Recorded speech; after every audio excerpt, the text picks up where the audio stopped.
नमस्कार, आपके साथ मैं हूं स्तेश नैन मोर। शाम के 5 बज चुके हैं और इस वक्त हम आपको अब तक की 5 बड़ी खबरें बताते हैं। 5 तस्वीरों के जरिए बताते हैं आज की 5 बड़ी खबरें। पंजाब, हरियाणा, हिमाचल समेत पूरे देश में कोरोना ने रफ्तार पकड़ ली है। चिंता की बात यह है कि आंकड़ा 50,000 को पार कर चुका है।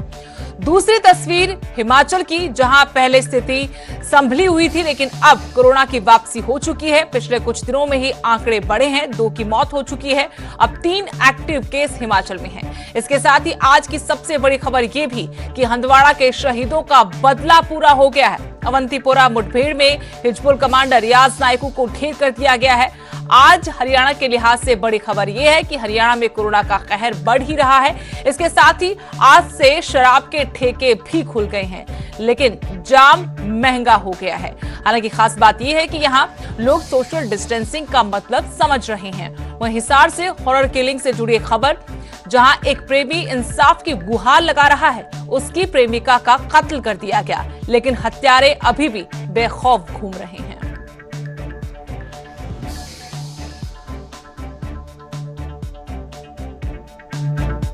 अब करनाल से बड़ी खबर, जहां कोरोना के 5 नए मामले सामने आए। करनाल में 8 एक्टिव केस हो गए हैं। सभी 5 पखाना गांव के रहने वाले बताए गए हैं, जो नांदेड़ साहब से वापस लौटे थे। पखाना गांव को कंटेनमेंट जोन घोषित कर दिया है। कल भी करनाल से 3 केस सामने आए थे, लेकिन इन 5 केस के सामने आने के बाद यहां संख्या बढ़कर 8 हो गई है। यानी अकेले करनाल में 8 एक्टिव केस हैं। खतरा यहां पर श्रद्धालुओं की वजह से 8 एक्टिव केस हैं, लेकिन 5 जो नए केस आए हैं वो पखाना गांव के, जिसे कंटेनमेंट जोन घोषित कर दिया है। 5 नांदेड़ साहब से वापस लौटे थे। अब इनकी रिपोर्ट आई है। रिपोर्ट में कोरोना की पुष्टि हो गई है। कल भी करनाल से 3 केस आए थे। खतरा लगातार प्रदेश में बढ़ता जा रहा है।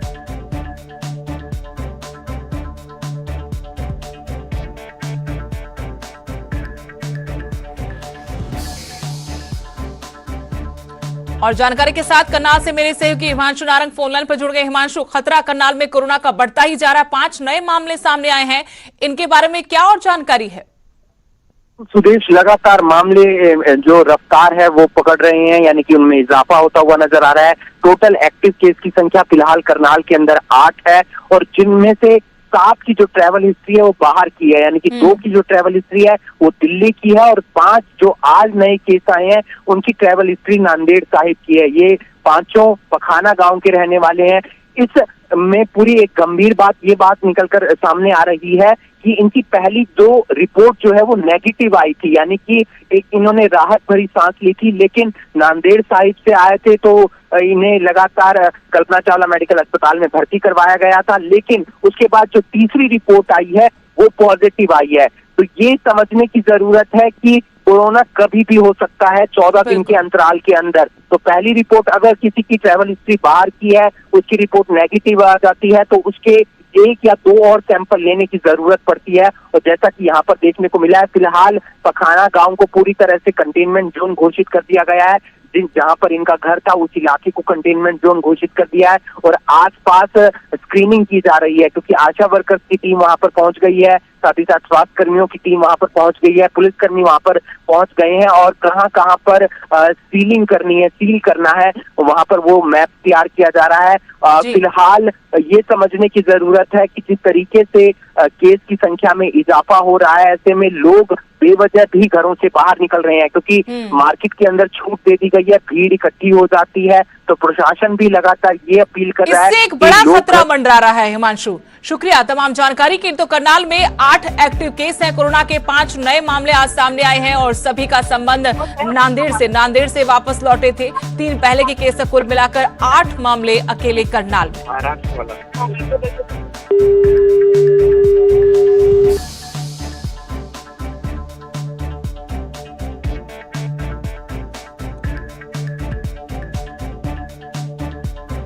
खतरा लगातार बढ़ता जा रहा है। अपडेट आपको दे रहे हैं कि इस तरह से करनाल में 8 एक्टिव केस और 1 शख्स की अभी तक जान गई है। 5 नए मामले सामने आए हैं। ये सभी पखाना गांव के हैं। पूरे गांव को कंटेनमेंट जोन घोषित कर दिया गया है।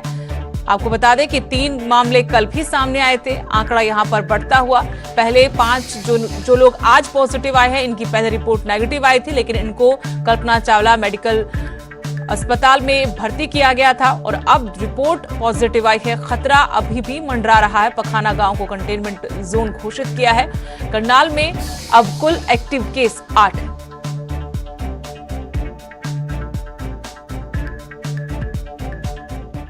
पंजाब में भी कोरोना की रफ्तार देखने वाली है और ये डरा रही है, क्योंकि तरनतारण से एक साथ 57 नए केस सामने आए हैं। नांदेड़ से लौटे श्रद्धालुओं से जुड़े हैं सभी के सभी मामले। तरनतारण में कुल आंकड़ा 144 हो गया है। पंजाब में अब तक कोरोना के 1573 मामले हो गए हैं।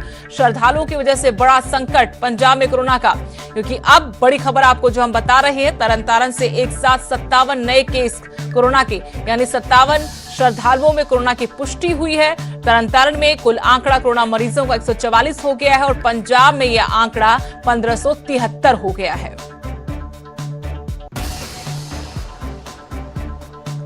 तो तरनतारण से एक साथ 57 नए मामले सामने आए हैं। आंकड़ा तरनतारण में ही अकेले 144 और तरनतारण में पहले कोई मामला नहीं था। नांदेड़ से लौटे श्रद्धालुओं की जब सैंपलिंग हुई और रिपोर्ट आई तो सबसे पहला मामला वहीं से आया था। अब यहां संख्या बढ़कर 144 हो चुकी है। एक साथ 57 मामले आने से प्रशासन सख्ते में है। पंजाब में कोरोना का कुल आंकड़ा 1573, यानी 1573 लोग कोरोना संक्रमित हैं। इनमें तरनतारण में अकेले में 144 लोग हैं। 57 नए मामले सामने आए हैं। हर अपडेट आपको बता रहे हैं कोरोना की। पंजाब, हरियाणा, हिमाचल को लेकर 1573 कुल केस हैं। 133 लोग ठीक भी हुए हैं। मौत 27 लोगों की पंजाब में हुई है। खतरा लगातार इसलिए बढ़ रहा है कि बड़े स्तर पर सैंपलिंग ली गई। जो लोग नांदेड़ से लौटे उनमें भी कोरोना की पुष्टि हो रही है। लगातार रिपोर्ट आ रही है। अंदेशा ये कि आगे भी ये बढ़ सकता है।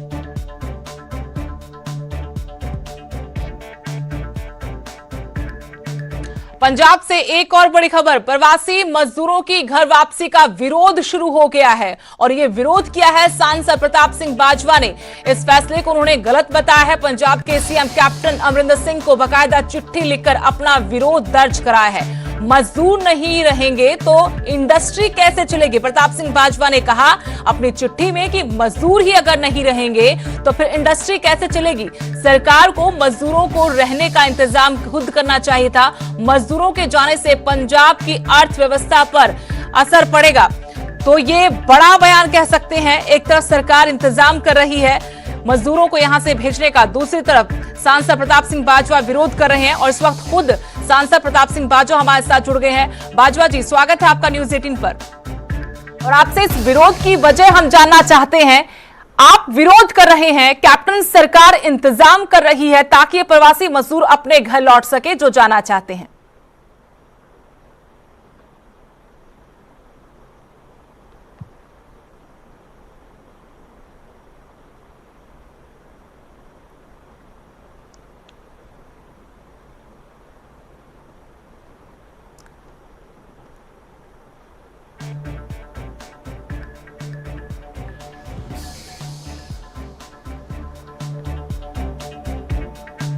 प्रताप सिंह बाजवा जी, क्या आप मुझे सुन पा रहे हैं?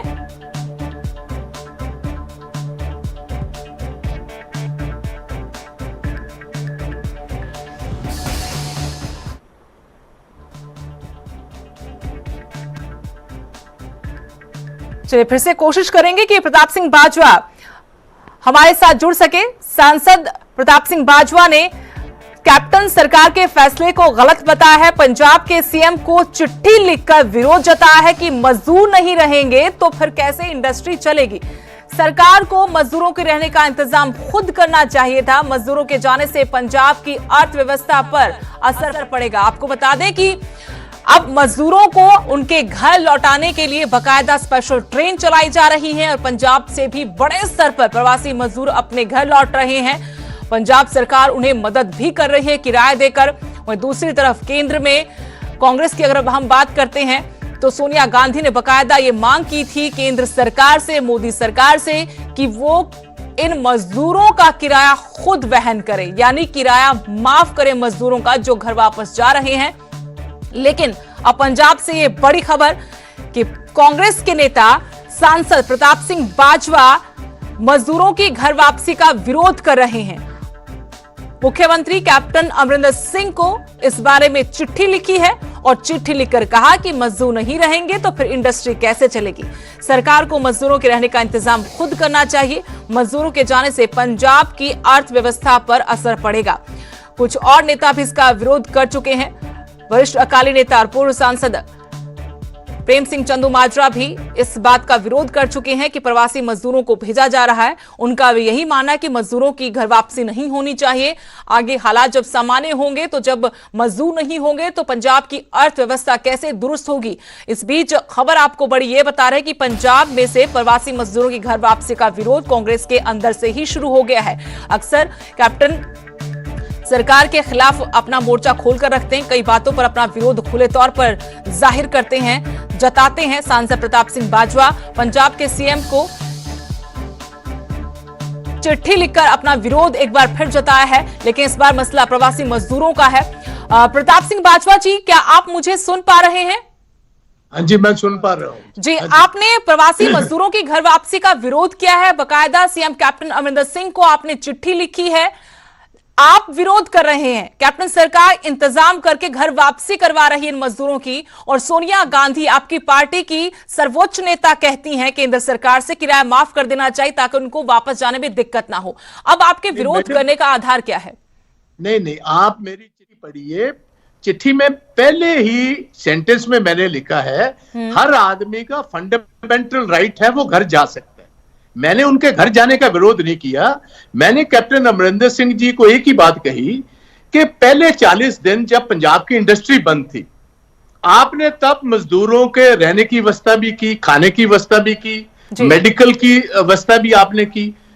बेहतर था आप तब इनको घर जाने देते। आज 40-50 दिन के बाद जब इंडस्ट्री आप एकदम लॉकडाउन खोल रहे हो, इंडस्ट्री शुरू होगी तो लोग वापस आने वाले बनते। मैंने आज उनको सवाल किया है कि कैप्टन साहब मुझे ये बताएं कि लुधियाना में, अमृतसर में, जलंधर में, सारे पंजाब में, बटाला में 70% जो मजदूर है वो बाहर के सूबों का है और ये स्किल्ड लेबर है। मैडम, आप समझने की कोशिश कीजिए, ये अनस्किल्ड नहीं है, ये स्किल्ड लेबर है। जब ये वापस अब घर चली गई, 10 लाख 13 लाख आदमी है पंजाब में मजदूर रजिस्टर्ड, 10 लाख वापस चला गया, ये इंडस्ट्री खुलेगी कैसे?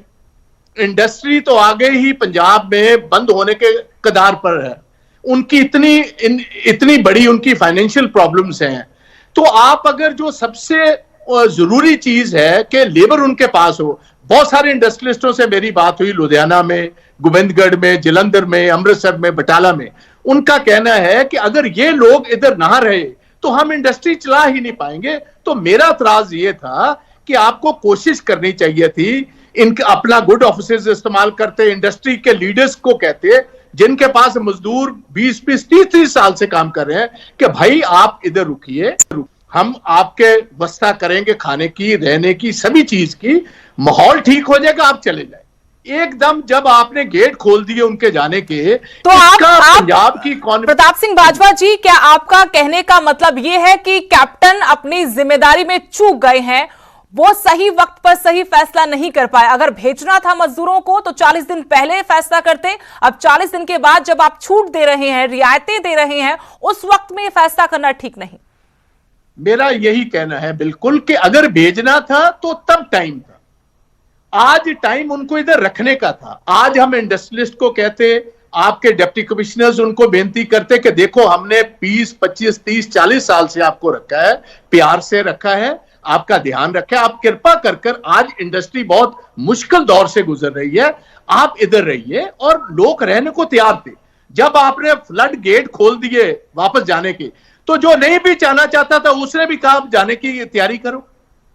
तो ये मेरा कहना है कि इसका बहुत बड़ी एक पॉलिटिकल, एक इकोनॉमिक कीमत पंजाब को आते दिनों में, अगले हफ्तों में आप देखोगे सबसे बड़ी प्रॉब्लम ये आएगी कि इंडस्ट्री चल नहीं पाएगी, क्योंकि ये स्किल्ड लेबर जो है, देखिए हौजरी में बहुत बड़े पैमाने पर यूपी की और बिहार की स्किल्ड लेबर है। पंजाब के लोग वहां काम कर ही नहीं सकते। अगर करेंगे तो उनको ये स्किल लेने में कम से कम 1 साल का टाइम चाहिए।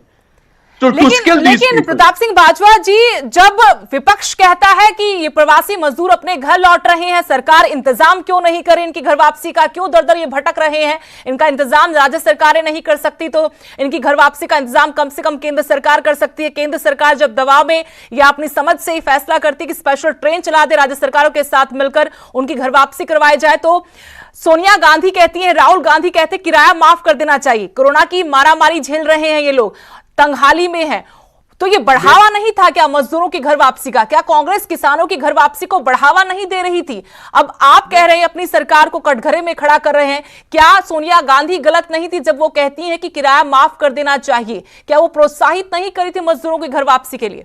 आप देखने की कोशिश कीजिए, Sonia ji is the president of the All India Congress, उनका बर्ड्स व्यू है सारे देश का। उनका कहना है कि जब जो मजदूर जाना चाहता है, मैंने ये नहीं कहा, हर आदमी का घर जाने का जमहूरी हक है, फंडामेंटल राइट है, जाए वो, मगर अगर हम तरीके से ये दरवाजा खोलते तो इतने लोग नहीं थे जाते। ये पैनिक में जा रहे हैं, ये कोई खुशी से नहीं जा रहा, पैनिक में जा रहे हैं। हमें विश्वास देना चाहिए था कि पैनिक ना हो, ये रणनीति और ये काम तो राज्य सरकार का भी है, आपकी अपनी सरकार है, आपकी अपनी पार्टी की सरकार है। अगर ऐसा पैनिक क्रिएट हुआ है, ऐसे हालात डर के बने हैं, ऐसा माहौल बना है, तो ये राज्य सरकार की जवाबदेही है, जिम्मेवारी है उनकी कि वो ऐसा माहौल ना बनने दे। बल्कि 40 दिन के बाद तो ऐसी व्यवस्था होनी चाहिए थी कि हौसला हो मजदूरों को कि आने वाले दिन उनके लिए बेहतर होंगे, काम मिलेगा, रोजगार मिलेगा। घर वापसी में क्या रखा है? तो क्या कैप्टन सरकार नाकाम रही इसमें?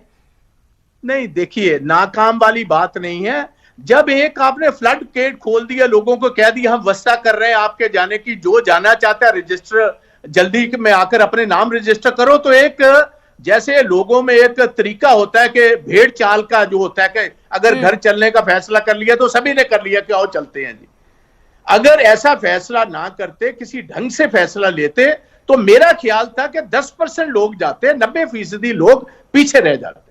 बहुत सालों से लोग पंजाब में रह रहे हैं और खुशी से रह रहे हैं, और गवर्नमेंट ने भी अच्छा काम किया। स्टेट गवर्नमेंट को मैंने चिट्ठी में यह बात लिखी हुई है कि आपने अच्छी व्यवस्था की, खाने की अच्छी की, उन्हें की रहने की व्यवस्था अच्छी थी, उनकी मेडिकल फैसिलिटीज भी आपने दी, मगर अब आपने एकदम फ्लड गेट खोल दिए हैं, जिसके साथ इतने बड़े पैमाने पर लोग वापस जा रहे हैं कि आपकी इंडस्ट्री रीस्टार्ट कैसे होगी? मेरा एक पंजाब का सांसद होने की वजह से मुझे इस बात का फिक्र है कि पंजाब ऑलरेडी इकोनॉमिक एक कमजोर स्थिति में है। We are on a very weak economic wicket पर है। तो अगर इंडस्ट्री जो चल सकती है, वो भी अगर लेबर ही चलेगी तो इंडस्ट्री चल नहीं पाएगी जी। 70% हमारी लेबर जो है बाहर की स्टेट्स की है इधर जी।